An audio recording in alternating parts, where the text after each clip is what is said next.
حضرت بلال حبشی، حضرت بلال کے بارے میں بڑے واقعات ملتے ہیں۔ ایک واقعہ بڑا منفرد لکھا ہے کتابوں میں۔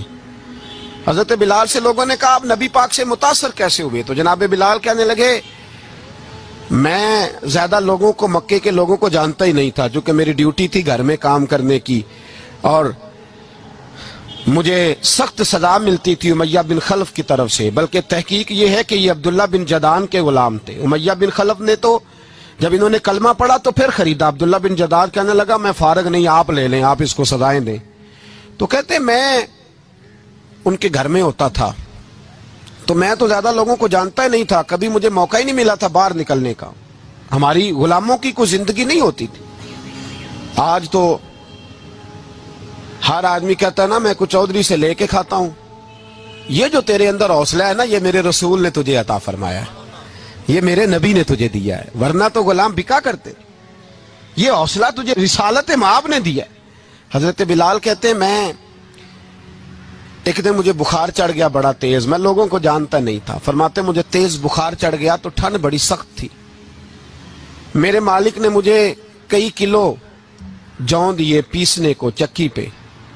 کہتے ہیں میں بیمار تھا تو میں نے کچھ دوائی لی جو اس وقت موجود ہوتی تھیں، تو میں نے ایک لحاف لیا، دودھ پیا تو مجھے نیند آ گئی۔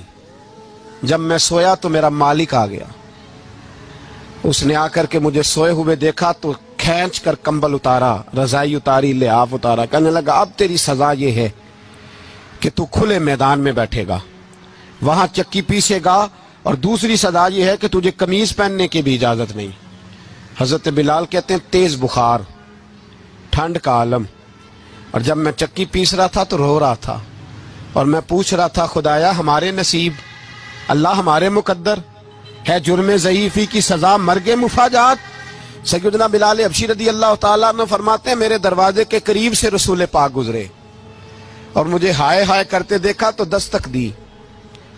میں نے کہا کون ہے؟ دروازہ کھلے آ جاؤ۔ محبوب اندر آئے تو پوچھنے لگے کیوں رو رہے ہو؟ تو میں نے کہا جاؤ اپنا کام کرو، یہاں دکھ سارے پوچھتے ہیں مداوع کوئی نہیں کرتا، یہاں تقریریں سارے کرتے ہیں، حقوق غریباں پر بات سارے کرتے ہیں، مداوع کوئی نہیں کرتا، جاؤ اپنا کام کرو۔ کہتے ہیں میں نے سخت جملے کہے معاذ اللہ، حضور چلے گئے، اور جب حضور جا رہے تھے تو میں کہہ رہا تھا بس جا رہے ہو نا، میں نے پہلے ہی کہا تھا جاؤ۔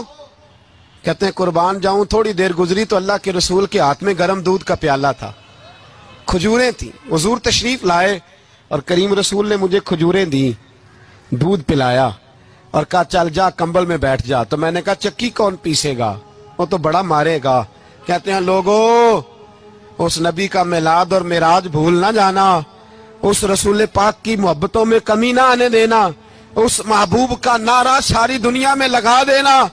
فرماتے ہیں میرے حبیب کے میں قربان جاؤں، مصطفیٰ کریم نے فرمایا تو بیٹھ رضائی میں اور آج تیرے حصے کی چکی میں پیسوں گا۔ کہتے ہیں ساری رات حضور چکی پیستے رہے، ساری رات۔ سویرے میں اٹھا اور میرے حبیب پاک نے مجھے وہ سارا کچھ دیا اور خود چلے گئے۔ اگلی رات پھر آئی تو حضور پھر آ گئے، مجھے پھر رضائی میں لٹایا، دودھ پلایا اور ساری رات چکی پیسی۔ کہتے ہیں بس تیسرے دن حضور چکی پیس کے جانے لگے تو میں نے قدم تھام لیے، میں نے کہا حبیبہ دنیا ساری جھوٹ بولتی ہے، زمانہ سارا غلط کہتا ہے، جو غلاموں کے حصے کا کام کرے وہ اللہ کا سچا رسول ہوا کرے۔